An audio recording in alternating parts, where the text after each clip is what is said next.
Primero me voy a presentar yo. Mi nombre es Natasha Pérez, yo soy abogada del Consejo, especialmente abogada para las Américas.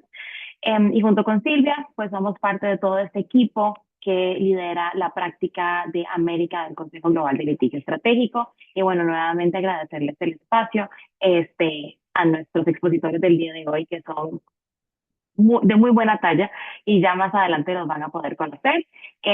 Estamos muy ansiosos y muy felices de poder estar aquí el día de hoy y que podamos hablar de un tema que es tan importante. Voy a pasarle la palabra a Silvia también para que se pueda presentar y pueda hablarles un poquito más del consejo y cuál es el trabajo que nosotros hacemos. Muchas gracias, Natasha. Mi nombre es Silvia Cernat, soy litigante regional para las Américas en el Consejo Global de Litigio Estratégico.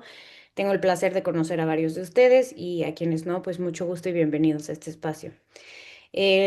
Como ya decía Natasha, el Consejo Global de Litigio Estratégico es una coalición global que actualmente tiene más de 650 miembros, que incluyen líderes comunitarios, personas refugiadas, abogados, académicos y ONGs internacionales, así como clínicas jurídicas como en la que colabora María Lucía. Juntos llevamos a cabo litigios estratégicos, actividades de defensa, trabajando con y para las comunidades desplazadas. Como organización, apoyamos a nuestros miembros para que luchen contra las políticas estatales hostiles y piensen de forma creativa, colectiva y proactiva sobre cómo responder a los nuevos retos, como lo es el desplazamiento climático. Ofrecemos asistencia jurídica directa en casos de gran repercusión, llevamos a cabo actividades de defensa e incidencia y lo que procuramos hacer es llevar los casos adecuados a los lugares adecuados para sentar precedentes históricos que podamos replicar en otras jurisdicciones y en otros lugares. Nuestra acción está centrada en la comunidad. Esto lo hacemos a través de redes regionales donde nuestros miembros pueden compartir conocimientos y colaborar.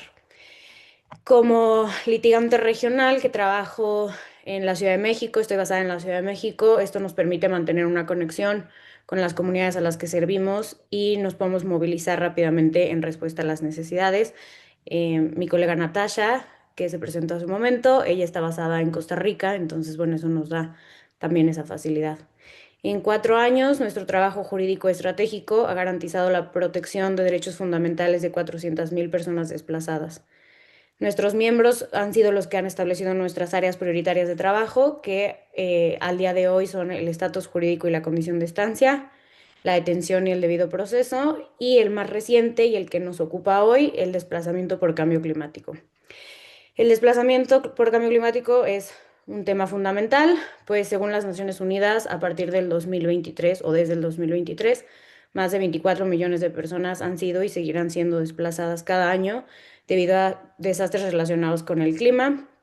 Es probable que esta cifra aumente significativamente conforme se intensifiquen los efectos del cambio climático. Por lo tanto, existe una clara necesidad de garantizar que mitiguemos los efectos del cambio climático y defendamos los derechos de las personas desplazadas por él ahorita y en el futuro. En el Consejo nos dedicamos a dotar a nuestros miembros de conocimientos y habilidades para defender estos derechos. Como parte de esta iniciativa, impartimos cursos como el de hoy sobre temas nuevos y emergentes en colaboración con personas que son parte de nuestra membresía o con las que colaboramos muy de cerca, como lo son María Lucía Torres y Matthew Scott, a quien tengo el honor de presentar hoy. Matthew Scott es profesor asociado de Derecho Internacional Público, adjunto a la Facultad de Derecho de la Universidad de Lund y líder del área temática de Derechos Humanos y Medio Ambiente del Instituto Royal Wallenberg. Es una autoridad reconocida internacionalmente en materia de movilidad humana relacionada con el clima. Ha publicado numerosos trabajos sobre este tema y contribuye a la investigación, la educación y los diálogos entre múltiples actores. También es cofundador, junto con el Consejo y Earth Refuge, de la base de datos de casos de movilidad climática de la que va a hablar Natasha en un momentito. Muchísimas gracias, Matthew, por estar aquí, por tu tiempo. Voy a presentarles también a María Lucía Torres Villarreal. Ella es profesora asociada de la Universidad del Rosario y abogada en ejercicio especializada en derechos humanos y derecho público. María también es directora de la clínica jurídica de esta universidad y se centra en litigios estratégicos para la defensa de los derechos humanos y el interés público. En el ejercicio de esta función, recientemente ha litigado con éxito un caso histórico en Colombia que se conoce como la T-123, que es sobre personas desplazadas internamente en Colombia debido al cambio climático. El Consejo ha tenido el gran honor de colaborar con la clínica en los últimos meses para garantizar la aplicación efectiva de esta sentencia y igualmente estamos muy agradecidas, María Lucía, por tu tiempo y tu disposición. Y bueno, le voy a pasar rápidamente la palabra a Natasha para que hable un poco de la base de datos del Consejo que construimos junto con Matthew. Y después ya Natasha le dará la palabra a Matt. Muchas gracias a todos. Yo, this will be in English. Last year, we launched the climate mobility case studies. Nat, I think, sorry, I don't know if it's your headphones, but you're cutting off. Take them off. Can you hear me now? Yeah, perfect. Great. Thank you so much. As I was saying, last year we launched the first of its kind climate mobility case database.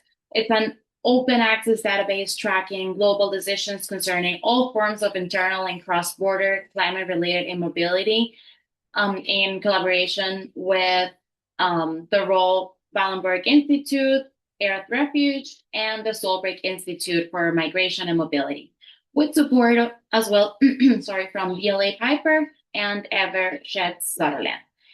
Each case is summarized with key insights, including main arguments used, key statements of the decisions, and crucially, key lessons learned. It's designed to support civil society in their efforts across the world to effectively advocate for, first, the resources and infrastructure to prevent displacement, for example, adaptation and mitigation measures, and second, for the rights of all people facing displacement in the context of climate emergency. In this emerging area of law, it's really critical that we are learning from each other's decisions and actions, both successful and also unsuccessful. This is one of the key purposes of the database. There are really interesting lessons learned and to be learned as well from existing jurisprudence in the space that we can apply elsewhere, some of which we will hear from our speakers today. The database currently hosts almost 100 cases from all jurisdictions around the world, and it also includes both advisory opinions from the ICJ and the Inter-American Court of Human Rights. Together with members, we hope to use the database to help both identify where to bring cases, as well as advocacy, and to strengthen legal arguments and strategy. In relation to internal displacement, we're also very keen to help members across the world work to strengthen the norm of the right to stay or the right not to be arbitrarily displaced, including by climate change events. For example, at the Council, our team in the Africa region is submitting their amicus on the African Advisory Opinion today and directly requests the court to recognize this right and note its applicability in relation to displacement in the context of climate change. As well as a tool of change, the database is a community platform. We invite members and the public to submit feedback and new cases via our very brief form posted on a database that I will just quickly share on the chat. We also invite blogs authored by lawyers, affected communities, and grassroots leaders or organizations who are driving efforts to adapt, respond, and recover to the climate crisis. It's intended to be a space for people to share experiences, knowledge, and collaborate. Having this broad explanation of the climate database and a little bit of the work that we've been having and doing for the last year and a half, I will now give the mic back to Sylvia, and I think that we will start now our speakers. Thank you, Natasha. No tengo nada más que agregar. Le doy la palabra a Matthew Scott. Muchísimas gracias. Great. Okay. So nice to see everybody here. Thanks to the Council for organizing the event. A real honor to share the panel with Maria Lucia. I'm going to start off by giving a bit of a general overview and then we'll get a bit more specific drawing on Maria Lucia's expertise. So I'll probably talk for not more than 30 minutes anyway, and then hand over directly to Maria Lucia. I think we'll probably do questions after that so we can collect them at once. I'm going to share my screen. I should be good at this by now.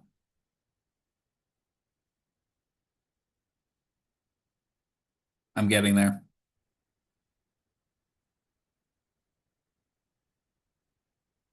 No, that's not it. Sorry.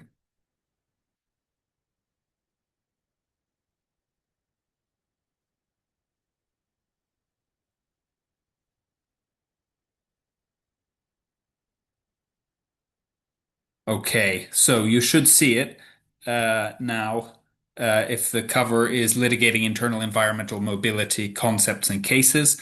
We dive in. So this is a bit of an overview for the next 30 minutes or so. I'm going to introduce this concept. You can see that it's maybe a complex concept because on the title I called it internal environmental mobility. Here I'm calling it internal environmental displacement. We might unpack that a little bit and possibly settle on displacement as a better term for what we're talking about, at least in this litigation context. Then I'll introduce a little bit of a human rights-based approach. I think especially since the Inter-American Court of Human Rights advisory opinion, the strength and relevance of a human rights-based approach to internal environmental displacement is established. It's certainly an important, probably most important framework for thinking about this, whether at the regional or the national level. In particular, I'll very briefly introduce the guiding principles on internal displacement, as well as some other international standards and guidelines. And then you've been introduced to the climate mobility case database. I'm going to share some of the cases that reflect an emerging typology of internal environmental displacement, broken down into emissions as well as acts, and these kinds of varieties of internal environmental displacement you can see in the table here. I won't spend time breaking them down now because that's a large part of what the talk's going to be about. But before diving in, I'll just say that this work on articulating a typology and really starting to understand how judicial and quasi-judicial actors are addressing claims around the world relating to internal environmental displacement is part of a new research project supported by the Swedish Sustainability Research Council. It's called Adjudisplace. It's in partnership with the council.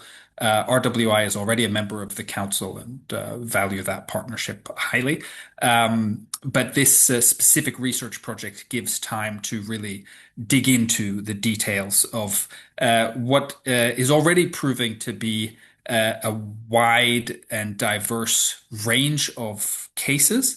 And we're only just scratching the surface, I think. So in the next year or so, we should have far more cases. We heard Natasha or Sylvia say there's maybe 100 cases on the database. Right now, only about 25 of those are internal displacement cases.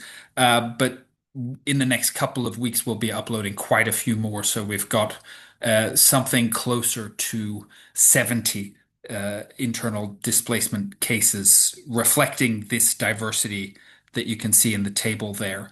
And I think again that's us just getting started. And on that note, those who know of cases that are not in the database or that you think might not be in the database, please let us know, either communicating directly with the council, or there's even a button on the case database where you can click and tell us about the case that we should know about. So the concept, when we're talking about internal displacement, the foundation I think must always be the 1998 Guiding Principles on Internal Displacement. This is the a result of an extensive international consultative process led at the time by the special representative of the Secretary General, Francis Deng. Sorry, got the chat open at the same time. Who had the task of consolidating international law relevant to internal displacement. And that process involved synthesizing standards and guidelines and principles from international human rights law, international humanitarian law, and by extension, international refugee law as well, even though that framework applies to people who do cross an international border. So when we're thinking about internal environmental displacement, a pretty good starting point for conceptualizing this phenomenon is the definition of an internally displaced person, which is contained in the guiding principles. I won't read it out, it's on the screen. Although maybe for our Spanish-speaking friends, it's worth simply highlighting here that the key features of an internally displaced person is that they are forced or obliged to flee their homes or places of habitual residence. And one of the reasons for being forced to flee is because of what they call a natural or human-made disaster. Now, if you spend a lot of time thinking about disaster risk reduction and climate adaptation, you may be persuaded that there's no such thing as a natural disaster. And that's important, in fact, here because what we need to keep in mind is that disasters result from the interaction of natural hazards like cyclones or droughts or floods with exposed and vulnerable social conditions. And those exposed and vulnerable social conditions are where the governance issues that human rights law connects to are really engaged. So whenever you're looking at displacement in the context of disasters and climate change, think about this governance dimension and maybe even stop thinking about natural disasters altogether. In fact, the UN Office for Disaster Risk Reduction has adopted a campaign to eradicate this concept because disasters are fundamentally social. So the guiding principles are a good starting point, but at the time of their drafting, although it was acknowledged that disasters seemed to fit within this idea of internal displacement that was generating international concern during the 1990s, the real focus was on conflict-related displacement. And it took some time, maybe until the Indian Ocean tsunami of 2004, for these guiding principles really to start being looked at from the perspective of disasters. And since then, successive special rapporteurs on the human rights of internally displaced persons have been working through in the process of country visits, but also thematic reports to develop a fairly robust picture of the human rights obligations of states in this context. But still, the guiding principles themselves, although an important starting point, they don't quite cover the full range and complexity of displacement in the context of disasters and climate change. Partly because they were really more focused on conflict at the time, and importantly, the way we understand internal environmental displacement has developed since 1998, and that's partly through reflected through the development of later standards and guidelines. I've got a couple on the screen here. Notably, the Interagency Standing Committee's operational guidelines on the protection of persons in situations of, you see it there, natural disasters. This was an initiative led by the representative of the Secretary General at that time, Walter Kalin, to operationalize the guiding principles on internal displacement in a humanitarian context. So this is an expressly human rights-based document that draws attention to a range of fundamental rights that are engaged in displacement contexts. The right to life in particular, but adequate housing, highest attainable standard of health, education, non-discrimination in particular, amongst many others. So that's an important operational standard that helps us to think about what states in particular need to be doing when people are exposed to displacement. And the others you can see there, the MEND guide is a specific guide on evacuation, a dimension of displacement that, although responsible for a large number of the numbers of annual displacements, a lot of people are internally displaced for a short time to evacuation centers and then go back home. Work on evacuation is maybe more limited than work on kind of the longer term humanitarian response dimensions. Although there's some good work happening now at the Kaldor Center for Refugee Law, led by Jane McAdam, looking specifically at evacuations.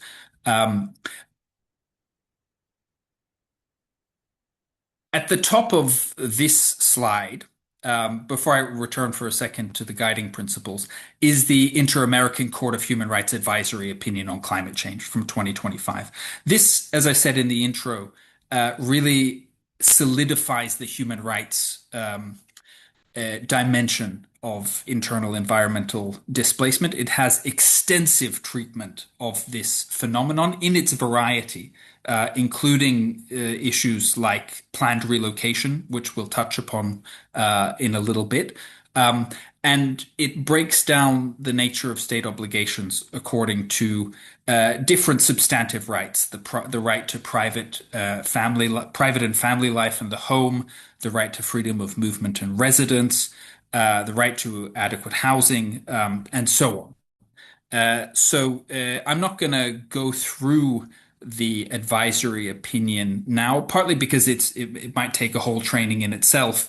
It's extremely detailed and contains within each of those substantive rights a list of specific steps that states need to take in order to align their conduct with human rights obligations. So this is quite path-breaking, and the implications are relevant to a wider context than just the Americas. Although, since we're speaking with an audience in the Americas right now, it's absolutely relevant here too. But now, an important feature of the guiding principles on internal displacement is the way that it draws attention to prevention of displacement, protection of people during displacement, and durable solutions. So this is a whole life cycle of displacement, if you like. And it's particularly important that we think about the prevention dimension, because, I mean, even though human rights law typically fails in this regard, preventing harm is, of course, preferable to finding remedies in the aftermath. So the measures that states ought to take to prevent displacement should be fleshed out in some detail. But this is where the guiding principles fall a bit short. There's specific provision there for the prohibition on arbitrary displacement. But what it means in the context of disasters isn't fully explored. So we need to refer to a wider range of human rights standards to think about that, as well as looking beyond human rights law here. So the Sendai framework for disaster risk reduction is especially relevant here because we're linking disaster risk reduction to prevention of displacement. So measures like land use planning, ensuring that settlements aren't constructed in exposed areas, places where there might be landslides and things, is a way to help prevent displacement. Now, that doesn't get into the complexity of settlements that are already in exposed areas and how you might take steps to reduce exposure and vulnerability there. Certainly, the human rights obligations don't start and end with land use planning, but measures to, for instance, build protective structures, or in some situations, in a human rights respecting way, moving people away from these exposed areas. Now, again, that ties into the planned relocation point that we'll come back to, where an extensive range of human rights considerations come into play. Then we've got protection during displacement and facilitation of durable solutions. Fortunately, we get more insight on these dimensions when we look at the cases themselves. So I won't dwell on it more here, but we'll look at that. And certainly when we get into that Sentencia T123 case that Maria Lucia will talk about, we'll probably dive into that quite a bit. We've got some more recent standards and guidelines. I think I won't go into those in depth either now, but it's reflecting the increasing attention that the human rights community is paying to the varieties of internal environmental displacement that in the last couple of years we've seen the Special Rapporteur on the Right to Adequate Housing issuing guiding principles on resettlement. And this is relating to a full range of contexts in which people are moved away from their homes, whether in response to climate or disaster risk, or in response to development initiatives, which have been going on well before we started talking about climate change, but are taking on, as we'll see with some of the cases, a slightly different character, or new forms of development-related displacement are unfolding in relation to climate adaptation and mitigation initiatives. So we'll look at that. And these standards then are highly relevant in this context. And part of the logic of developing specific guiding principles on resettlement is that even though resettlement is identified as a potential durable solution in the guiding principles on internal displacement, there's a lot more to say than what is said in that section of the guiding principles. So again, this effort is to synthesize the standards that have emerged over the past 30 years as well, with a particular attention being paid to the right to adequate housing in this context, which it's not surprising has particular resonance in a displacement context, because what displacement means is people, for the most part, there's some more conceptual things in relation to loss of traditional livelihood practices that could be displacement. But typically we're thinking people having to leave their homes, and also where they end up, what kind of housing is available when people are displaced in one form or another. But we also have guidance from the Special Rapporteur on the human rights of internally displaced persons, here specifically on planned relocation. These came out in 2024. And again, the result of an extensive consultative process. This document Fueron has lots resultado of de un proceso consultivo extensivo. Es un documento con un montón de ejemplos que muestra la riqueza, digamos, de los impactos de derechos humanos en cuanto a la reubicación planeada. Y el mensaje que se extrae de estas guías claramente es qué tan importante es la consulta y la participación de la comunidad en este tipo de procesos, y qué tan a menudo estas dimensiones de enfoques basados en derechos humanos se encuentran realmente faltantes en escenarios de reubicación. Y esto significa que las personas afectadas se encuentran en condiciones empeoradas o terminan regresando a donde vivían en situaciones mucho más vulnerables. Así que hay mucha profundidad, de hecho, que se puede derivar de la ley internacional de derechos humanos. Sin embargo, puede llegar a ser sumamente útil si vemos cuáles son algunos de los patrones concretos de hechos que nos pueden ayudar a entenderlo. Creo que me voy a saltar un poco este tema del derecho a la vivienda adecuada para que podamos entrar a la tipología de los casos que les acabo de prometer. Pero lo que sí me gustaría mencionar es que estos son también casos de los 90. El comentario general número 7 y en la siguiente lámina está el comentario número 4 del mismo comité de Derechos Culturales, Económicos y Sociales. Y este es con relación al comentario número 7 que tiene que ver con eh, reubicaciones forzadas. Y número 4 tiene que ver con el concepto de lo que realmente significa una vivienda adecuada. Entonces, yo sugeriría que revisemos estos dos comentarios como una fuente de inspiración en cuanto a cómo articular el tipo de daños que las personas pudieran estar expuestas en estos contextos, ya sea que se trate en contextos de protección o para poder facilitar soluciones mucho más duraderas, como estaremos viendo también en algunos de estos casos.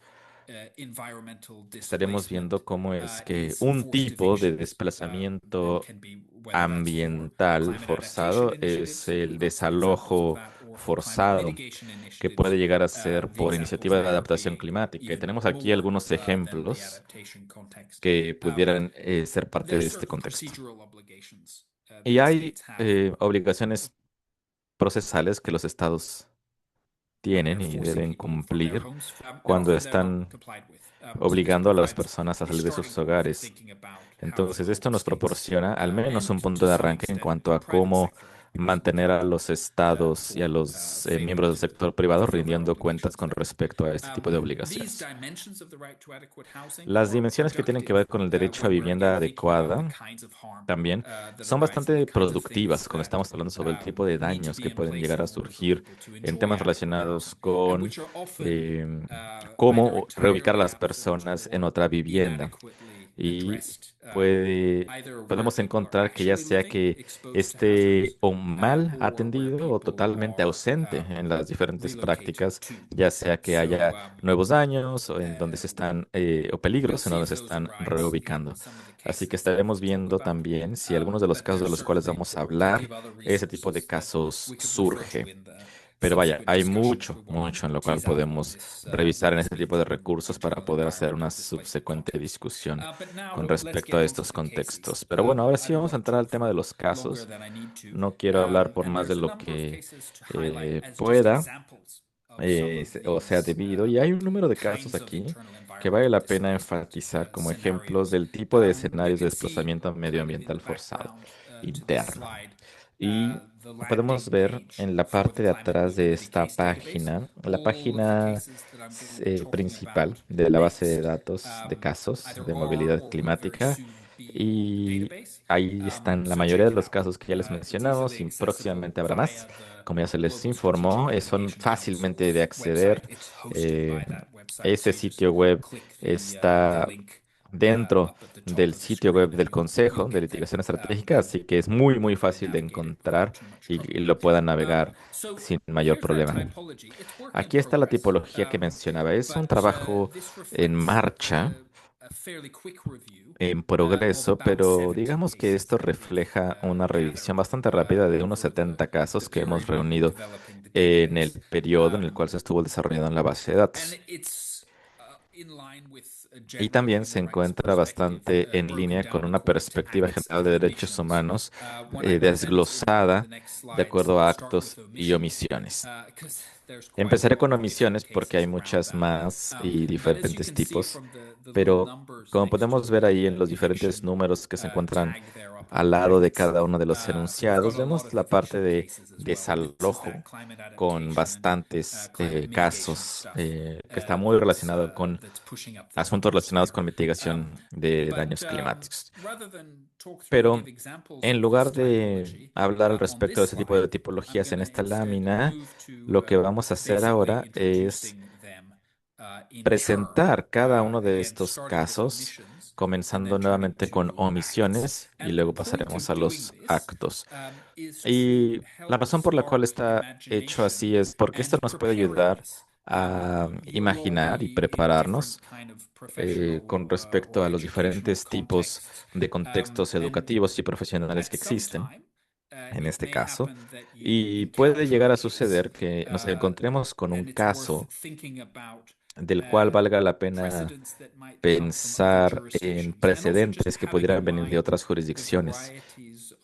Y también simplemente tener en mente la variedad de casos de desplazamiento medioambiental interno que pudieran llegar a inspirar una acción legal innovadora, ya sea a través de tribunales o de otro tipo de estrategias legales.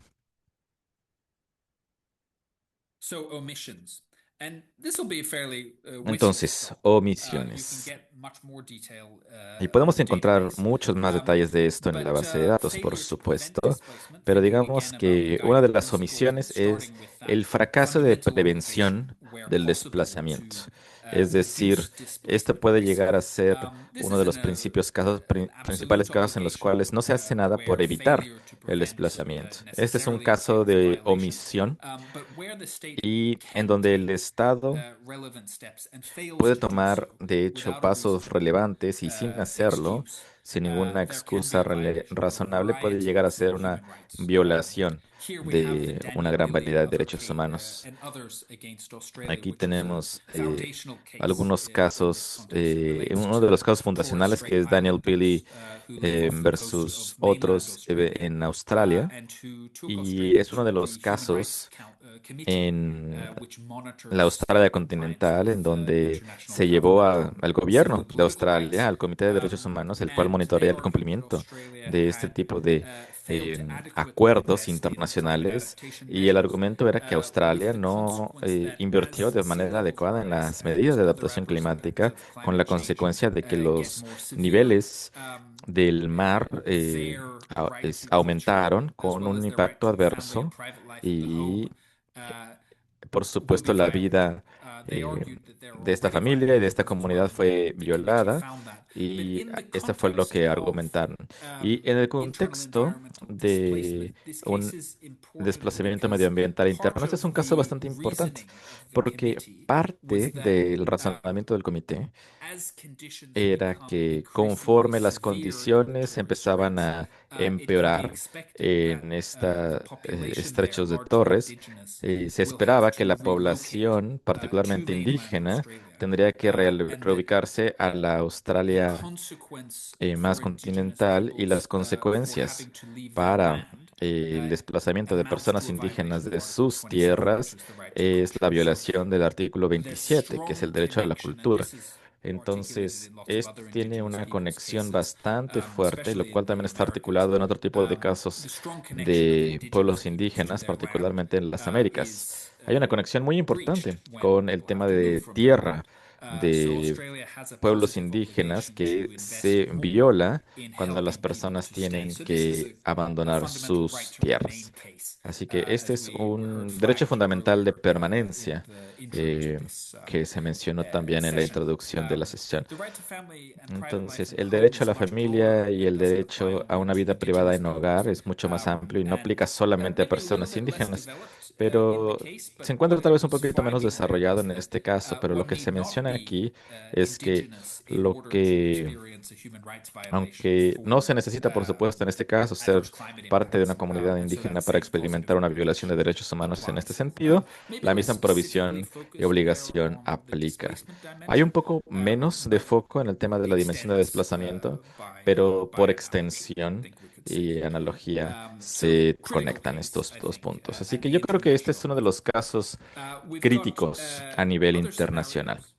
Ahora, tenemos otros escenarios aquí, por ejemplo, la falla de facilitar la reubicación. En el caso de Daniel Billy, es una población que, digamos, no se quiere mover. Entonces, estos son algunos escenarios o casos en los cuales las personas sí desean moverse y el Estado no facilita este movimiento o esta reubicación. Y una fuente bastante importante en este caso es el trabajo de el mando de procedimientos especiales de los relatores especiales de Naciones Unidas que emitieron una comunicación al respecto para los estados. No es un asunto vinculante de ninguna manera, simplemente es una forma de el expresamiento de una preocupación de la Corte de Derechos Humanos Internacional para algunos casos que tienen que ver con las dificultades que algunas tribus indígenas de Alaska y Luisiana estaban experimentando, particularmente en Alaska, en algunas comunidades que se encontraban en dificultades para ser reubicadas por el hielo y cómo se estaba derritiendo de este hielo que estaba afectando a las comunidades que se encontraba ahí durante décadas. No ha habido todavía una resolución de este caso por parte del gobierno federal con respecto a esta comisión. Eh, los Estados Unidos aún no han respondido a este caso. Se han tomado algunas acciones en tanto Alaska como Luisiana. Me parece que algunos miembros de la comunidad de l'Île de Jean Charles en Luisiana han sido ya reubicados con un costo masivo y también ha habido ahí algunas demandas, pero la forma como se están articulando estas comunicaciones enfatiza cómo es que la perspectiva de derechos humanos ciertamente aplica a la obligación de los estados con respecto a la facilitación de la reubicación en ciertos contextos, por supuesto, trayendo preguntas a colación relacionadas con la autodeterminación, al igual que otros derechos como los derechos económicos, sociales, culturales, de vivienda, derecho al agua, entre otros. Estos son, me parece que son algunos de los derechos sustantivos que surgen en muchos de esos escenarios. De hecho, el derecho a la salud, aunque la Convención Europea de Derechos Humanos no protege expresamente ese derecho a la salud, en el caso de FADEVA contra la Federación Rusa, indirectamente sí vincula estos aspectos en el contexto de una planta de acero en Rusia que estaba contaminando tanto que creo que era niveles 50 veces más arriba de los niveles seguros. Y esta persona, el señor Fadaeva, estaba viviendo en vivienda social en proximidad directa con esta planta y para ser reubicado le hubiera tomado a esta señora más de el resto de su vida. Entonces se encontró una violación en este caso, particularmente en el fracaso de la reubicación, porque la alternativa tendría que ser pues cerrar la planta, que lo cual no era una opción realmente. Entonces, este es otro ejemplo en el cual los estados tienen obligaciones para reubicar a las personas y alejarlas del daño. Esto es algo de lo cual podríamos hablar durante la siguiente hora. Pero hay un artículo bastante interesante escrito por Bruce Bersin con respecto a las obligaciones de reubicar a las personas cuando hay un daño inminente. Esto ha sido ya desarrollado por la perspectiva del derecho internacional y ha quedado bastante bien explicado aquí. Ahora, en términos de evacuación, hay algunos casos como el que ya mencioné, el de Fudayeva contra la Federación Rusa, de este caso medioambiental en el que hubo una evacuación, las personas regresaron a sus hogares y nuevamente ocurrió un deslizamiento de tierra que causó nuevamente daños irreversibles. Entonces, en este tipo de casos, me parece que este es un caso fundacional también, porque en este caso la Corte Europea de Derechos Humanos estableció que, como por principio, hay un punto de intersección entre derechos humanos y el derecho relacionado con desastres naturales, que es que los estados tienen el derecho, o perdón, la obligación de tomar los diferentes pasos para la protección de las personas cuando hay un daño prevenible que pueda también verse venir. Y también hay un caso para los casos previsibles, perdón. También hay un caso muy interesante en la jurisdicción de Estados Unidos, en California, que fue un caso de litigio que lo llevó ciertas organizaciones de sociedad civil representando a personas con discapacidad en Oakland, que hubo una falla de evacuación también de personas con discapacidades. Entonces, la situación de estas personas en una situación de evacuación era no adecuada. La ciudad lo reconoció y este es un muy buen ejemplo de un tipo de acuerdo negociado que viene de una decisión judicial, pero a través de una acción legal civil, en donde buenas cosas o buenos resultados son el fruto de este tipo de esfuerzos. Así que hubo posteriormente una colaboración entre organizaciones de personas con discapacidad y la ciudad en Oakland para facilitar ese tipo de gestión de riesgos. No voy a hablar mucho sobre este caso de falla de protección a las personas durante un desplazamiento, porque me parece que la sentencia T-123, de la cual María Lucía va a estar hablando, proporciona mucho más detalle en este sentido y es un caso sumamente también fundacional. Y algo que sí mencionaré es que cubre este rubro, también cubre fallas de la prevención del desplazamiento y de protección de las personas durante el desplazamiento como soluciones durables. Y me parece que también ya me pasé de tiempo, pero solo mencionaré esta es el tema de los actos, ¿no? O actas. Hay unos 20 casos que se han mencionado en esa tipología. Está el tema de los desalojos por el cambio climático. Esto cae en un modelo existente en el cual hay actores que fuerzan a personas a abandonar sus hogares con el propósito que pudieran no llegar a ser el único, ¿no? Cuando vemos este caso, que es el de una comunicación nuevamente por relatores especiales para el gobierno de Pakistán, podemos ver que claramente hay preocupaciones de adaptación climática y de reducción de riesgos en juego y se relacionan con unas inundaciones masivas que han estado ocurriendo en este país durante los últimos 20 años. Así que hay una necesidad de hacer algo y algunos argumentarían que eh, hay algunos de estos asentamientos que se encuentran cerca de cuerpos de agua que aumentan los riesgos de eh, inundación porque pueden taparse las tuberías y puede crear un daño adicional o un riesgo adicional. Ahora, la dificultad ahí es que tal vez no es solo la única motivación de esta reubicación. Cuando hay este tipo de desalojos urbanos, siempre hay una preocupación de apoderamiento de terrenos. Esa es una pregunta muy, muy válida en ese tema. Y muchas de las personas que también viven ahí han vivido ahí décadas.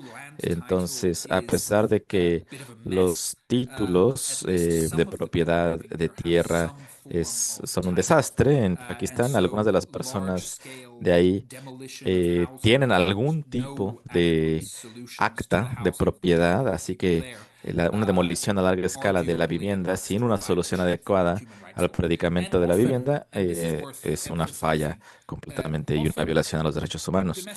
Así que vale la pena también mencionar que los actores domésticos pudieran llegar a ser una preocupación no tan amplia con respecto al derecho de derechos humanos internacional, a juicio de tal vez un comité de derechos humanos, pero normalmente ese tipo de derechos están protegidos en las constituciones locales.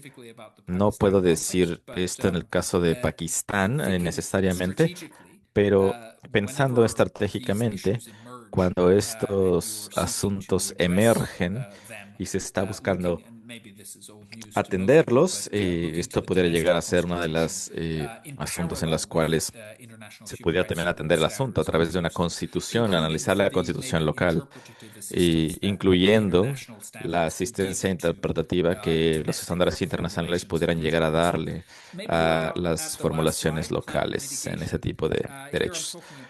Ahora, la última diapositiva es esta, que tiene que ver con desalojos por mitigación de clima o climáticas. Este es uno de los patrones que estamos viendo, patrones viejos en nuevos casos, ¿no? Esta es una presa de una hidroeléctrica, que es uno de los ejemplos clásicos de desplazamiento relacionado con el desarrollo de lo que hemos visto desde la década de los 50. Y por supuesto, la justificación para este tipo de proyectos grandes de infraestructura están empezando a tener un poco de olor a verde, por así decirlo. Entonces, no es un asunto solamente de que queremos tener una presa hidroeléctrica, no para desarrollo económico únicamente, sino como un imperativo para la reducción de emisiones de efecto de gas invernadero. Entonces, esto resulta ser también una forma de la cual se retira a las personas de sus hogares y sus terrenos y una pérdida total del patrimonio cultural de la zona. Y se toma como el precio a pagar. Y no me parece que la comunicación de los relatores especiales a China ha tenido el impacto deseado todavía, pero es muy importante articular ese tipo de principios y ver qué es lo que podemos obtener. Siento que ya me pasé un poquito más de lo que planeaba, pero le paso ahora la palabra a María Lucía, ya que tenemos también tiempo suficiente para ello. Gracias. Muchas gracias, Matthew, por una excelente presentación. Creo que has dicho muchas cosas que permiten conectar con la parte que yo voy a presentar y muy buenos días en el caso de América Latina para todos y para todas y buenas tardes en otras partes del mundo. Bueno, yo voy a compartir mi pantalla también y voy a tratar de conectar de alguna manera con muchas de las cosas que Matthew ha venido diciendo y que seguramente permitirán contribuir para la reflexión de la parte que yo voy a presentar. Yo me voy a concentrar un poco, efectivamente, como lo decía Silvia, en el desplazamiento forzado por causa de los desastres naturales, el cambio climático y la degradación ambiental. Y quiero hacer énfasis en que desde el inicio, en la necesidad de hablar como por ahora, quizá cuando avance un poco más las estadísticas, el análisis de los datos y otras cosas, podremos hablar quizás solamente de cambio climático, pero creo que todavía es dable en el debate jurídico hablar sobre desastres naturales, cambio climático, degradación ambiental, porque cada una de estas situaciones plantea unos retos en términos de protección de derechos que por ahora para los estados y para la sociedad civil se hace necesario establecer una distinción. Y desde el título adelanto que esta es una realidad que todos ya evidenciamos, que va acompañada de un gran reto y es ver cómo vamos a hacer para atender las necesidades que se están derivando de algo que está muy claro que es la ocurrencia cada vez mayor y más frecuente de desastres naturales. Solamente a manera de contexto y complementando ya algunas cosas que había dicho Matthew en ese contexto, el informe del IDMC, que es el Internal Discipline Monitoring Center, que es fácilmente una de las organizaciones que a nivel mundial desde el año 2008 ha venido haciendo un seguimiento muy serio al tema del desplazamiento forzado interno, muestra en el informe del año 2025 que da cuenta de lo ocurrido en el año 2024 que en este momento el mundo se acerca en total a unos 66 en el año 2024, porque en el mundo se registran casi 90 millones de desplazados, pero solo el año 2024 reportó un total de casi 66 millones de desplazados forzados, donde alrededor de 20 millones están derivados de causales asociadas a la violencia y el conflicto armado, mientras que casi 46 millones están asociados a desastres naturales, lo cual equivale a más del doble, y revela que desde el año 2018 a hoy ha habido un aumento, nunca una disminución, nunca una cifra sostenida de desplazados, sino que es una realidad que va en aumento. Y de hecho, el 2018 revela respecto el 2024 respecto del 2018 revela un aumento de casi más del doble. Esto pues pone de presente sin lugar a duda que son unas cifras muy impactantes en términos de desplazamiento, pero también revela que es un fenómeno que aumenta indiscriminadamente y que lo que los estados tienen que hacer es generar unas respuestas cada vez más integrales, cada vez más sólidas, pues porque esto no va a parar, ¿no? Y cada vez puede ser mayor. Ahora bien, de esos casi 46 millones de desplazados anuales por causa de los desastres naturales, eh, casi 28 millones de desplazados en el año 2024 se concentraron en tres regiones, que son Asia, Pacífico y América, las Américas en general. Y conforme a lo que decía quizá Matthew o Silvia, no recuerdo bien, más del 50% de los hechos que generan desplazamiento están relacionados con el clima, ¿no? Principalmente tormentas, inundaciones, desbordamientos, ciclones. Pero otra cosa muy importante, que era lo que decía Matthew, y es que se muestra también que de ese porcentaje, 8.3 son, millones son evacuaciones preventivas, lo cual obviamente evidencia que cuando hay una situación que implica riesgo para los derechos, las personas son evacuadas, pero ese fenómeno de evacuación que no se ha manejado adecuadamente puede constituirse a futuro en un escenario de desplazamiento. Vamos a regresar, por ejemplo, a lo que ocurrió en Haití con el terremoto del año 2010. Incluso hasta el año pasado o antepasado, el IDMC seguía mostrando en sus informes que todavía había, después de 14 años, personas que continuaban viviendo en las viviendas temporales que se habían generado como para respuesta al terremoto o incluso para que fueron desalojadas para evitar que las viviendas se cayeran o cosas semejantes. Entonces creo que Matthew marcaba un punto muy importante y es la discusión que generan las evacuaciones, que son de carácter preventivo, pero que si no hay una respuesta estatal adecuada, pueden llegar a constituirse en una nueva fuente de desplazamiento. Hay tres cosas muy importantes que se derivan también de los informes del IDMC. La primera de ellas es que cuando las personas se ven desplazadas por causa de los desastres naturales o el cambio climático, la respuesta debe ser una respuesta con enfoque de derechos humanos, es decir, los estados no pueden quedarse en una respuesta de carácter humanitario, ¿sí? No puede haber una respuesta inmediata de shelters, carpas, cobijas, comida, sino que tiene que haber una respuesta prolongada en el tiempo, que sea sostenida y que garantice la protección de los derechos, porque de lo contrario lo que vamos a generar es un ciclo de vulneraciones sumadas, ¿no? Una cosa que muestran los informes de la IDMC y que uno lo puede ver en los casos de las Américas es que cuando las personas se desplazan por causa de los desastres naturales, tienden a ir, tienden a ir a las ciudades. Y en las ciudades tienden a ubicarse en el anillo periférico. Luego, muchas veces el anillo periférico eh, ya tiene asentamientos, algunos ilegales, otros legales, de personas o que ya se han desplazado por la violencia, por ejemplo, o que vienen en condición de migrantes de otros países, o que simplemente están allí alojados por una condición de pobreza. Entonces, cuando el Estado no responde de manera adecuada ante un desplazamiento derivado de los desastres naturales, estas personas tienden a ir a ubicarse a estas zonas y pues esto aumenta el ciclo de pobreza y el ciclo de desigualdad en términos de derechos. Entonces la respuesta no puede ser solo humanitaria, la respuesta tiene que ser integral en términos de derechos. Y esto abre pues un interrogante muy grande en este punto y es la necesidad de que las personas que se desplazan por causa de los desastres naturales tengan un reconocimiento jurídico, que voy a decir, por ejemplo, en el caso colombiano, y sé que se repite en el caso de muchos países de América Latina, no hay una respuesta jurídica, es decir, las personas, viene el terremoto, viene el deslizamiento, las personas son los afectados, los damnificados, las víctimas del desastre, pero realmente esas personas son desplazadas forzadas internas y debe haber un reconocimiento jurídico que conduzca al Estado a darles ese estatus jurídico para que se despliegue la atención institucional en términos de derechos. porque de lo contrario, si solo los dejamos en un nivel de afectados, damnificados, la respuesta del Estado no va a ser integral, la respuesta del Estado va a ser humanitaria.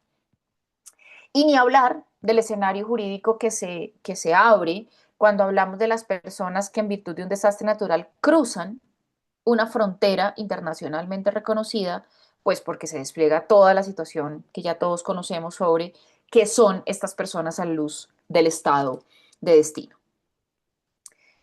Creo que para que podamos dar estas discusiones sobre el reconocimiento jurídico de estas personas y para hablar en propiedad del desplazamiento forzado interno por desastres naturales, es importante que partamos de 5 cosas importantes. La primera es que el desplazamiento forzado interno eh, es un tipo de movilidad humana, es un tipo de migración y tenemos que dar una respuesta como ello. Así como hay una preocupación para responder por las personas que buscan refugio, que buscan asilo o que son migrantes en una condición de voluntariedad, también tenemos que dar una respuesta a quienes se desplazan forzosamente y que están generando un flujo migratorio.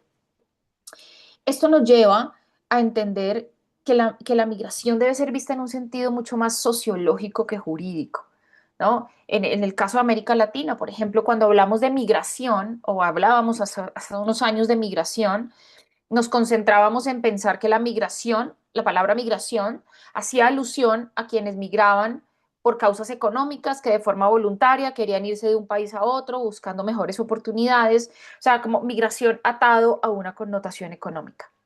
Creo que hoy en día estamos en capacidad de superar esa noción y de entender que la migración en el sentido más amplio posible, es decir, la movilidad humana, debe tener una claridad sobre los distintos flujos migratorios que configuran la movilidad humana y que implican una respuesta por parte de los estados.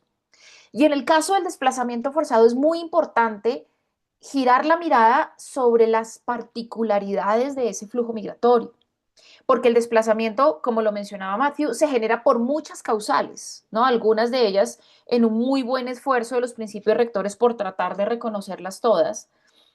Entonces, es importante que entendamos que el desplazamiento es multicausal y que sí deben reconocerse las diferentes causales porque cada causal es diferente en términos de particularidades, ¿no? No podemos generalizar, no todos los desplazados son iguales. La respuesta del Estado estará dada en función del tipo de causal que origina ese desplazamiento, pero con unas bases jurídicas compartidas, unas nociones jurídicas compartidas.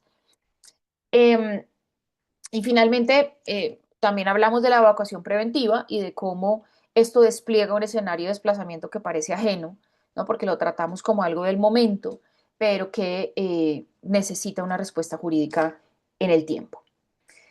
Y yo creo que las cosas deben llamarse por su nombre, ¿no? El ACNUR, por ejemplo, ha sido reiterativo en señalar que no es correcto cuando uno habla de ecorefugiados o de refugiados ambientales o ecorefugees o todo esto, porque la figura del refugio está claramente establecida en el Estatuto de 1951 y mucho le costó a la comunidad internacional llegar al concepto de refugio y a la claridad sobre las causales de lo que originaba el refugio.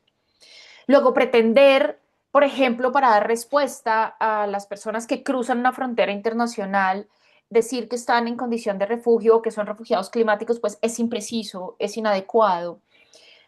O lo que está pasando, por ejemplo, a raíz del informe de la iniciativa Nansen y que ha venido generando un impacto en las discusiones en América Latina, decir que las personas que pasan de un país a otro son desplazadas ambientales. Entonces yo creo que así como en su momento ACNUR dijo no podemos hablar de refugio cuando cruzan frontera, yo creo que la misma claridad en el uso del lenguaje debemos usarla hoy, en el sentido de que no podemos decir que las personas que se mueven dentro del Estado por causa de los desastres naturales o el cambio climático o aquellas que cruzan una frontera internacional son en cualquier caso desplazadas ambientales, porque también estaríamos siendo imprecisos jurídicamente hablando, porque los desplazados son forzados y son internos.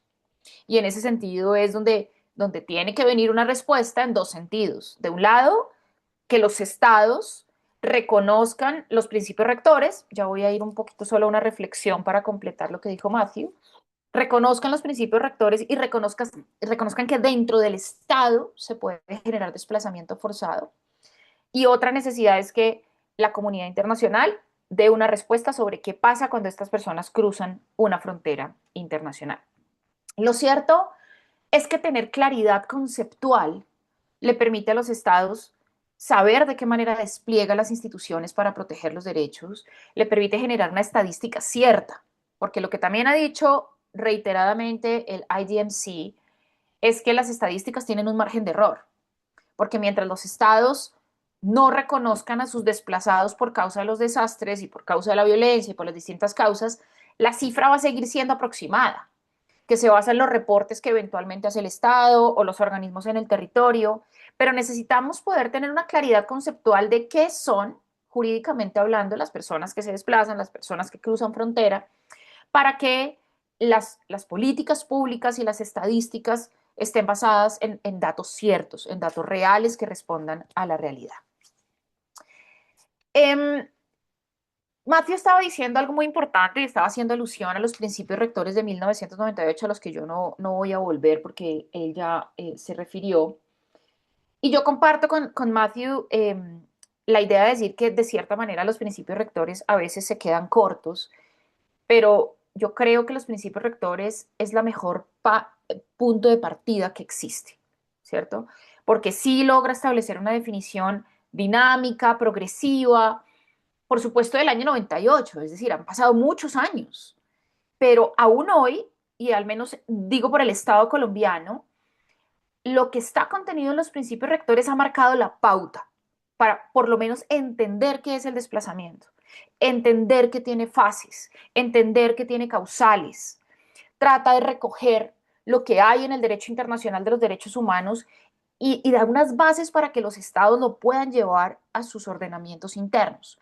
Luego, por supuesto, los principios rectores necesitan pronunciamientos de Naciones Unidas y desde los distintos órganos de Naciones Unidas que le den evolución a una situación que ha venido marchando a pasos agigantados, pero los principios rectores sí establecen unas bases muy importantes que hoy son el punto de partida para el reconocimiento jurídico.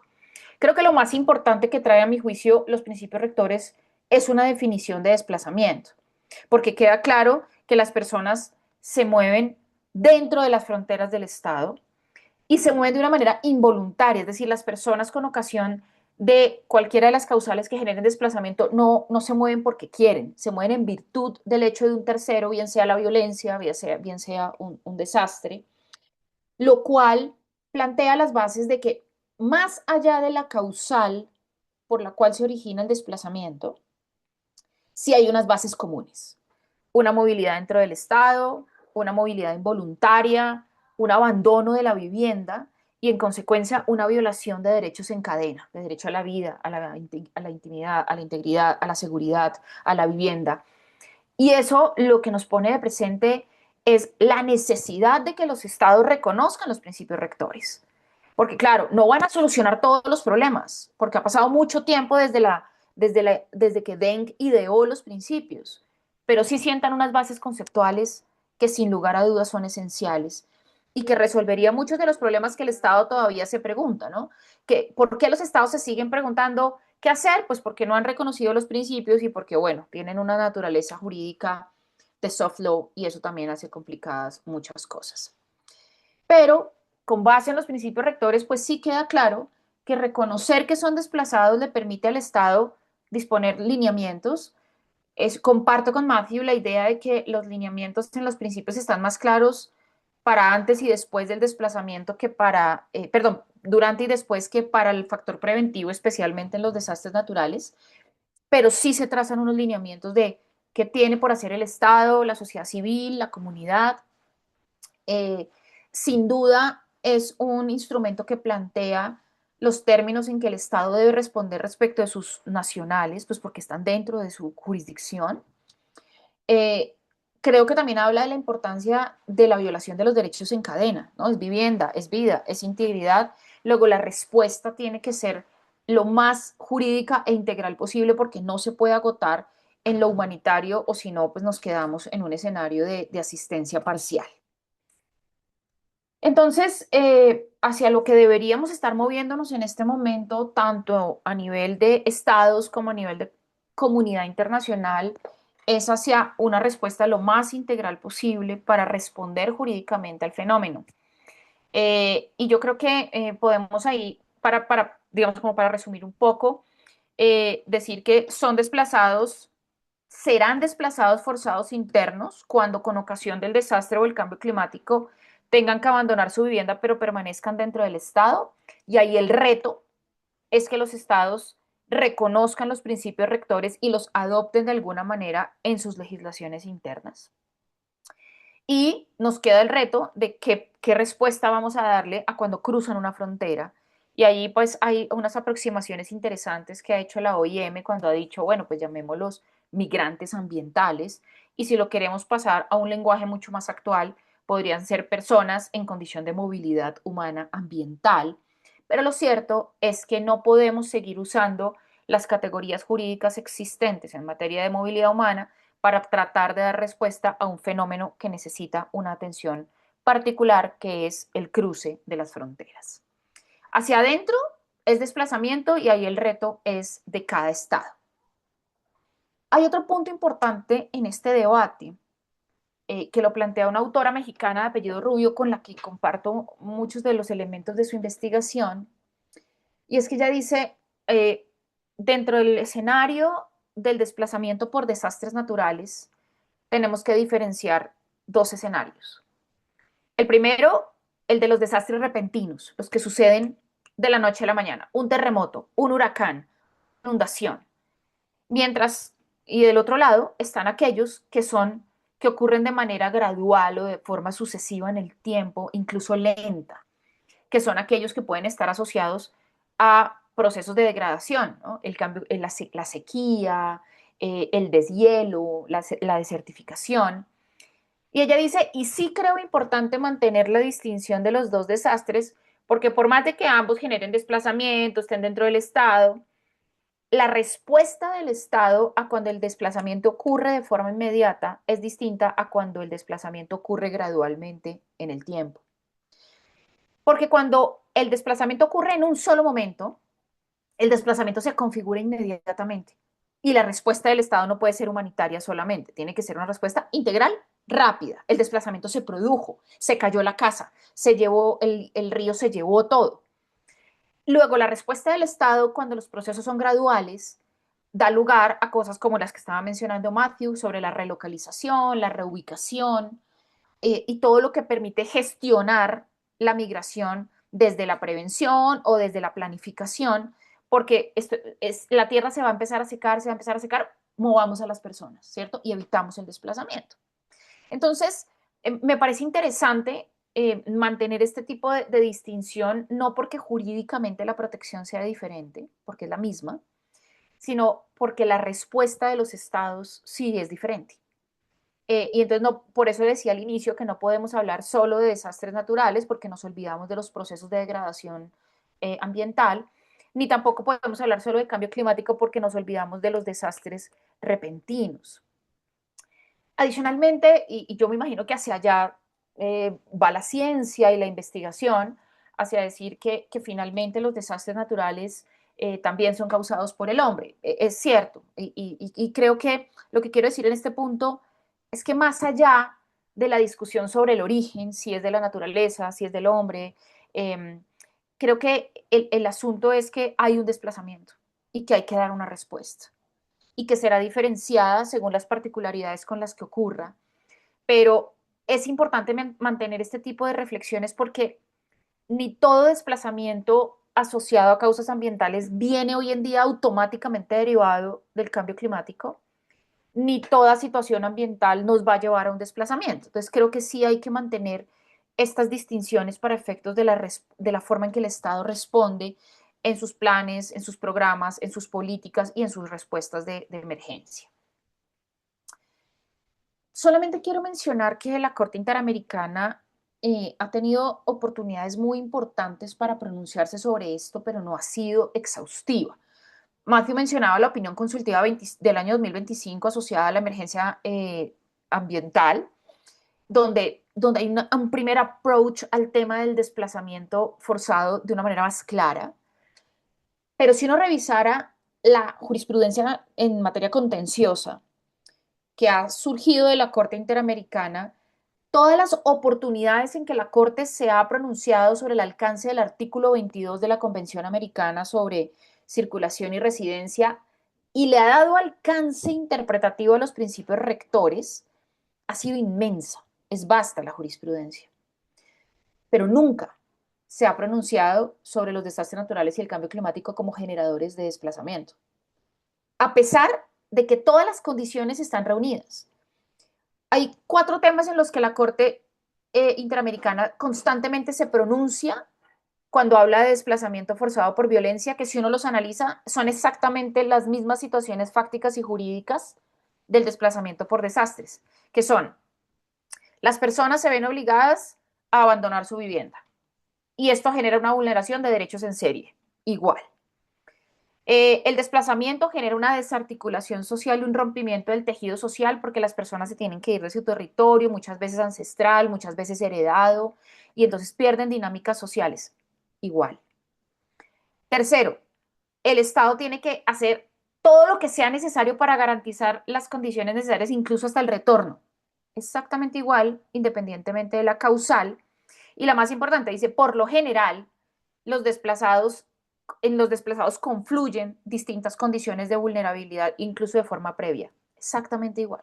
Entonces, si uno va a la jurisprudencia de la Corte, todo eso que ellos dicen que hace que el desplazamiento forzado sea el reflejo de la violación al artículo 22 y de cómo y llega a estas 4 conclusiones basadas en los principios rectores, creo que es exactamente lo mismo que debería estar diciendo la Corte alrededor del desplazamiento por desastres naturales, pero nunca ha sido así.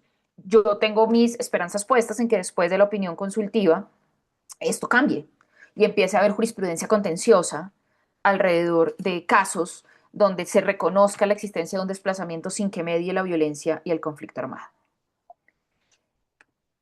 ¿Cómo llegamos a la sentencia T-123 de 2024, a la cual se hizo alusión al inicio en la presentación, en la cual mencionó también Matthew? Es una sentencia histórica en el caso colombiano, que creo que de cierta manera puede llegar a generar un referente interesante en América Latina. Y cuando digo que es una sentencia histórica, como lo plantearé ahora, es porque cambia la visión sobre el desplazamiento forzado en Colombia. Porque somos un país que históricamente ha estado marcado por la violencia y el conflicto armado y que dio lugar a que en los años de más desarrollo de desplazamiento tuvimos los picos más altos de desplazamiento a finales de los años 90, ubicándonos incluso como el segundo o el tercer país del mundo en materia de desplazamiento forzado por violencia y conflicto armado. Ello dio lugar a que tuviéramos una ley que reconocía en Colombia de forma expresa la existencia del desplazamiento, pero lo ciñó exclusivamente a la violencia y el conflicto armado. Entonces, nosotros tenemos una situación muy particular en Colombia, y es que cuando uno habla con personas de la sociedad civil, con funcionarios de las instituciones públicas, con abogados, y le pregunta a la gente qué origina desplazamiento forzado, la respuesta es la violencia y el conflicto armado. Es decir, en el subconsciente de las personas no existe nada distinto de generación del desplazamiento que de la violencia. Luego, para nosotros, enfrentarnos al caso que dio origen a la sentencia 123 significó un reto no solo jurídico, sino un reto desde lo humano mucho más complejo, porque era tratar de cambiar algo que existía desde hace muchos años en la mente de las personas, y era que solo la violencia generaba desplazamiento. Entonces, esto suponía como un cambio de chip, ¿no? Como entender que el desplazamiento también viene de otras causas, y eso para un estado como Colombia era muy difícil de entender. A comienzos del año 2020 llega un caso a nuestra clínica. Como lo mencionaba Silvia, soy directora de una clínica jurídica que se llama el Grupo de Acciones Públicas, que la Universidad del Rosario tiene desde hace 26 años, dentro del cual hacemos litigio estratégico para la defensa de los derechos humanos y del interés público. tratando de generar casos, respuestas desde el derecho a casos que generen un cambio estructural en el Estado. Entonces, a comienzos del año 2020, llega a nosotros una estudiante de la universidad que venía becada en un plan digamos, de reconocimiento a estudiantes destacados en zonas alejadas del país. Y ella nos comenta que sus abuelos viven que son campesinos, viven en una zona al oriente del país fuertemente azotada por el conflicto armado, pero donde ocurren muchos desastres naturales. Porque en las épocas invernales el río se sube y llevan muchos años diciéndole al Estado que tienen que hacer unas obras específicas para evitar que cuando el río suba por el invierno se desborde. Nunca hubo una respuesta de parte de las autoridades y a finales del año 2019 viene una tragedia donde se desborda completamente el río y se lleva la casa de sus abuelos. Entonces se lleva la casa, se lleva el ganado, se lleva todo. Y ellos van a la clínica buscando una asesoría de carácter colectivo. Ellas querían una acción colectiva que pudiera plantear como una respuesta en términos ambientales a la situación. Y entonces nosotros dijimos, no, pues adelantemos una estrategia en la que ustedes sean reconocidos como desplazados, forzados por causa de los desastres naturales y haya una respuesta del Estado de protección de sus derechos. La primera respuesta de ellos, hoy lo cuento como una anécdota, pero en ese momento era muy difícil. La primera respuesta de ellos es, no, no puedes hacer eso porque no hubo violencia, no hubo conflicto. Nosotros, nos fuimos de allí porque perdimos la casa. Y yo les decía, bueno, esos elementos configuran desplazamiento. Y empezamos el diseño de un litigio estratégico que duró del año 2020 al año 2024, como en efecto sale la sentencia. Pero definimos una estrategia de litigio que tuviera, digamos, estos 5 puntos, fue lo que y lo traigo a colación porque creo que una manera muy positiva de abordar los casos en los que hay litigio ambiental en temas de desplazamiento es partir del diseño de una estrategia. Es una estrategia que puede cambiar, es variable. Yo creo que todos sabemos aquí que el litigio estratégico es un litigio en el que las condiciones fácticas pueden hacer que cambien nuestras estrategias de litigio constantemente.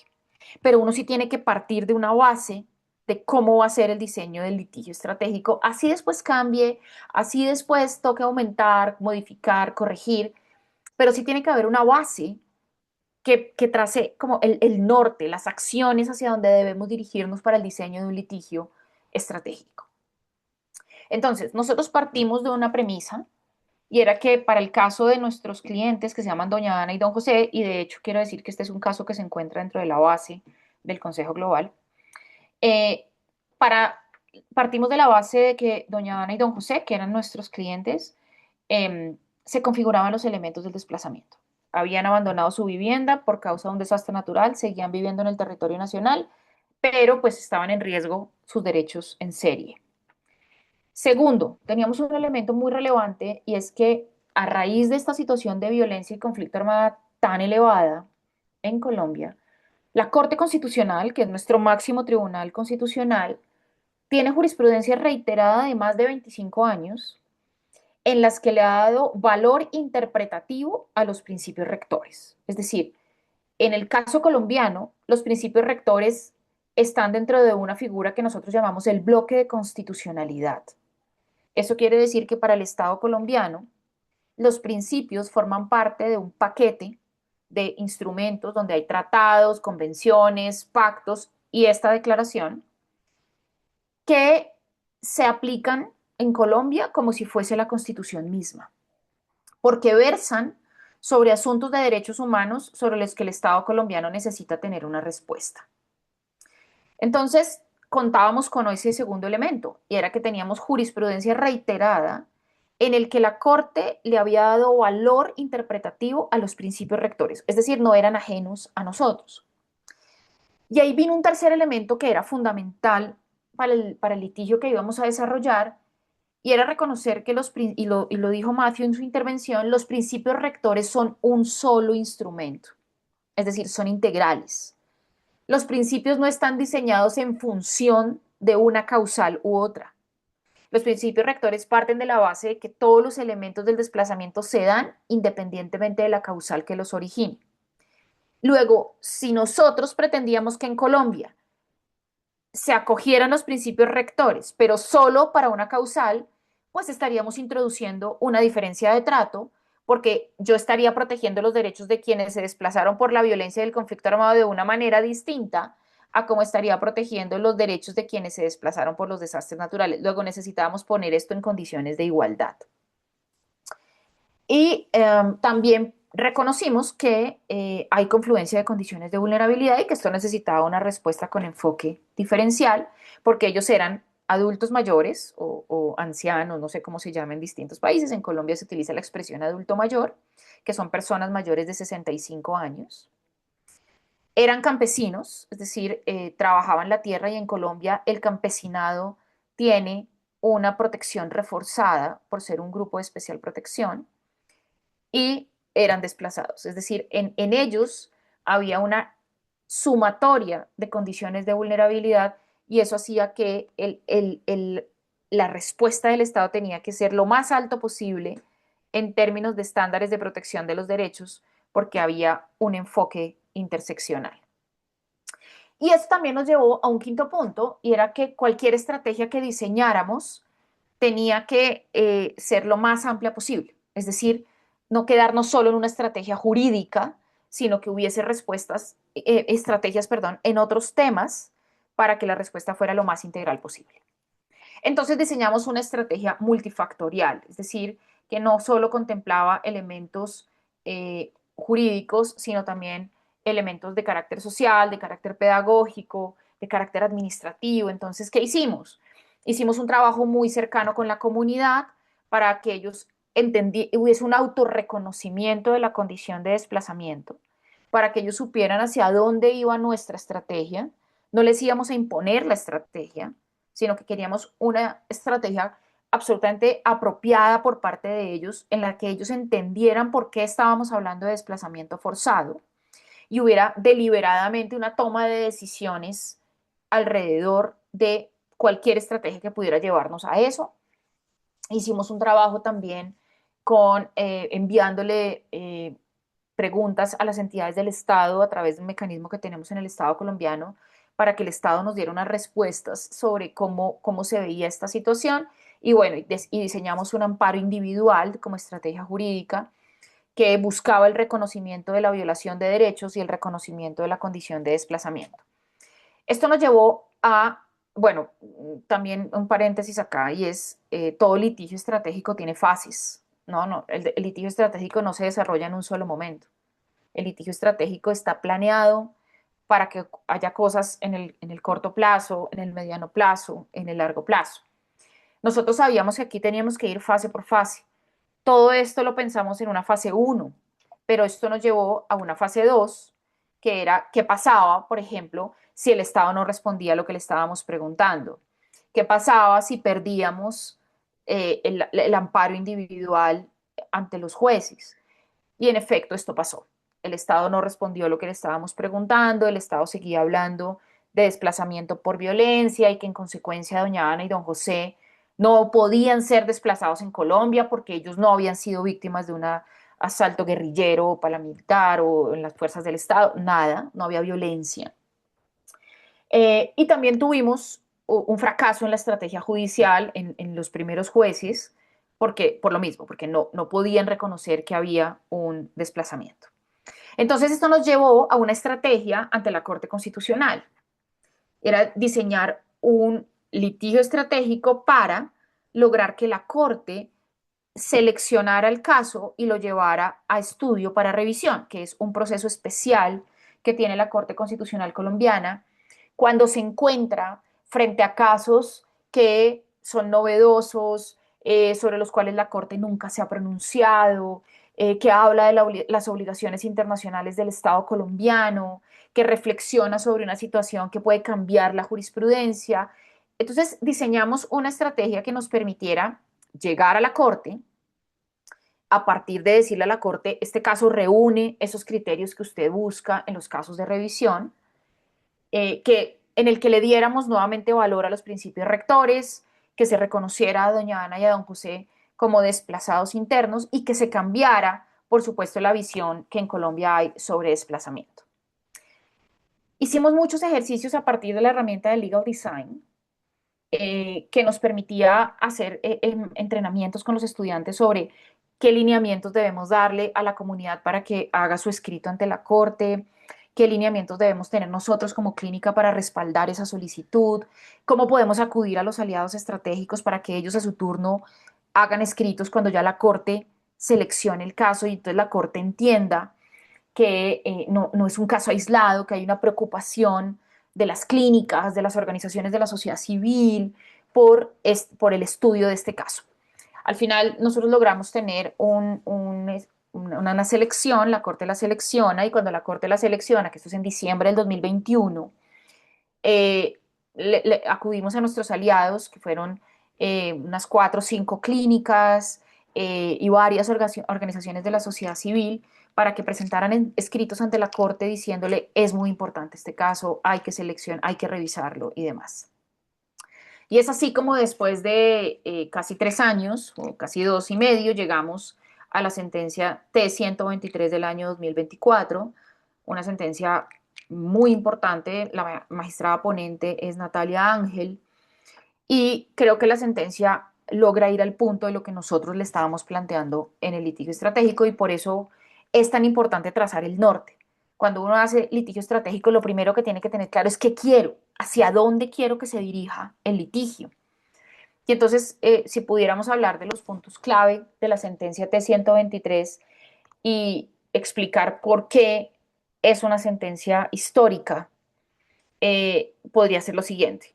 En primer lugar, la sentencia vuelve a hablar del valor de los principios rectores y lo hace para explicar que efectivamente no importa la causal que origine el desplazamiento, a los desplazados siempre hay que protegerlos, más allá de dónde esté la razón de ser o el origen del desplazamiento, e invoca el principio pro persona y dice, listo, internacionalmente lo que tenemos son los principios rectores, a nivel nacional no hay nada tan integral como los principios rectores, se aplican los principios rectores. Reconoce que el desplazamiento es multicausal y que si bien históricamente lo hemos asociado a la violencia y el conflicto armado, pues tiene que cambiar. Y hay un nuevo punto de partida en Colombia para el desplazamiento forzado, sobre la premisa de atender de igual forma los derechos de todas las personas más allá de la causal que lo origine. Y luego vienen 3 órdenes muy importantes. Es una sentencia con efecto inter communis. ¿Eso qué quiere decir? Es una expresión latina que dice, pues que viene del latín y que quiere decir que esa sentencia se aplica no solo a doña Ana y a don José, sino a todas las personas que se vieron afectadas en condiciones de desplazamiento por ese mismo desastre natural.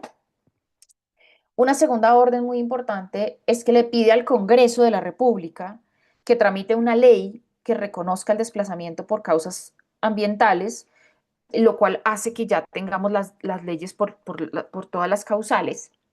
Y por supuesto, ordena varias cosas para proteger los derechos de doña Ana y don José. Es sin duda un referente en América Latina porque hasta el momento solamente Perú tiene una ley integral de desplazamiento forzado que reconoce todas las causales como los principios rectores las trae, y el estado de Chiapas y el estado de Guerrero en México. De resto no hay nada más en América Latina sobre legislación.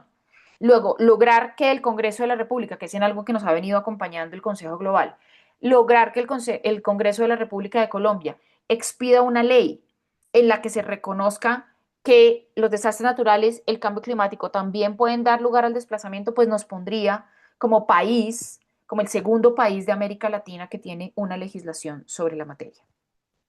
Y bueno, y porque reafirma, este referente, esta sentencia reafirma la necesidad de que los estados reconozcan los principios rectores.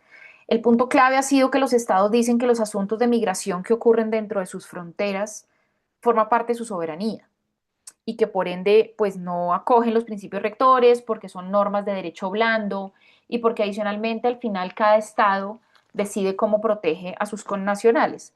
Pero creo que en este punto el valor de los principios rectores en las legislaciones de los estados es muy importante. Teníamos una sentencia previa que había sido algo parecido a una represa, donde ya se habían empezado a sentar las bases del desplazamiento y este realmente es el punto importante. Ya para terminar, quiero señalar en qué estamos. Estamos en la fase de implementación de la sentencia y para quienes hacen litigio estratégico, creo que es muy claro saber que el litigio estratégico no se acaba con una sentencia. Cuando sale la sentencia, empieza una nueva fase del litigio estratégico que es hacer cumplir la sentencia. Luego estamos en la fase de hacer cumplir la sentencia y ahí también venimos desempeñando muchas estrategias. Estamos trabajando de cerca con el Congreso para que podamos tener una ley sobre la materia. Estamos trabajando de cerca con la comunidad para que se protejan los derechos y se cumplan las órdenes que dio la Corte. Estamos trabajando en espacios como este y escribiendo documentos y llenando fichas para las bases y haciendo todo lo que sea necesario para visibilizar la situación y hacer entender a los estados y al Estado colombiano que estamos frente al desplazamiento forzado y que tiene que haber una respuesta. Y para eso pues seguimos implementando el litigio como una forma y los aliados como una forma de hacer cumplir esto. Y bueno, yo terminaría por allí porque si no puedo seguir hablando 2 horas sobre el tema. Gracias. Nada, muchísimas gracias María Lucía y no te preocupes, tenemos algo de tiempo todavía. Nos gustaría pasar